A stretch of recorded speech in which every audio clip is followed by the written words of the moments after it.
খুব সংক্ষিপ্ত পরিসরে রাসূল সাল্লাল্লাহু আলাইহি ওয়াসাল্লামের জীবনী থেকে আমরা কিছু লাইফ লেসন নিয়ে আসবো। আমরা কি শিখতে পারি রাসূল সাল্লাল্লাহু আলাইহি ওয়াসাল্লামের জীবনী থেকে। প্রথম যেই লেসনটা আমরা উল্লেখ করতে চাই সেটা হচ্ছে রাসূল সাল্লাল্লাহু আলাইহি ওয়াসাল্লাম খুব বড় মনের মানসিকতার অধিকারী ছিলেন, বড় মনের, বড় হৃদয়ের অধিকারী ছিলেন। তিনি সবার জন্য ছিলেন। He use to think beyond the narrow borders. কখনো ন্যারো মাইন্ডেড ছিলেন। উনি সবাইকে অ্যাকোমোডেট করতে চাইতেন। তিনি আলামিন, বিশ্ববাসীর জন্য রহমত।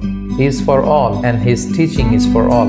দ্বিতীয় যে শিক্ষাটা আমরা পাই সেটা হচ্ছে রাসূল সাল্লাল্লাহু আলাইহি ওয়াসাল্লাম সবসময় সংঘবদ্ধ জীবনযাপন করেছেন। আমরা যদি দেখি মক্কাতে সংঘবদ্ধ, মদিনাতে সংঘবদ্ধ, যেখানে তিনি ছিলেন সংঘবদ্ধ ছিলেন। এবং আমরা যেন ইউনাইটেড থাকি, কোরআনের শিক্ষাটা তিনি বারবার করেছেন। ওয়ালা তাফাররাকু, তোমরা বিচ্ছিন্ন হয় না, তোমরা আলাদা হয়ে জীবনযাপন করো না, বরং তোমরা সংঘবদ্ধ জীবনযাপন করো। ৩ নম্বর যে শিক্ষাটি আমরা পাই রাসূল সাল্লাল্লাহু আলাইহি ওয়াসাল্লামের জীবনী থেকে সেটা হচ্ছে তিনি পিস লাভার ছিলেন, শান্তিকামী। কখনো সংঘাতে, সহজে বিরোধে জড়াতে চাইতেন না। সবসময় শান্তি প্রতিষ্ঠায় তিনি অগ্রগামী ছিলেন। আমরা যদি দেখি যে কুরাইশদের সাথেও কিন্তু তিনি পিস ট্রিটি করেছেন, শান্তি চুক্তি, সাহাবারা রাজি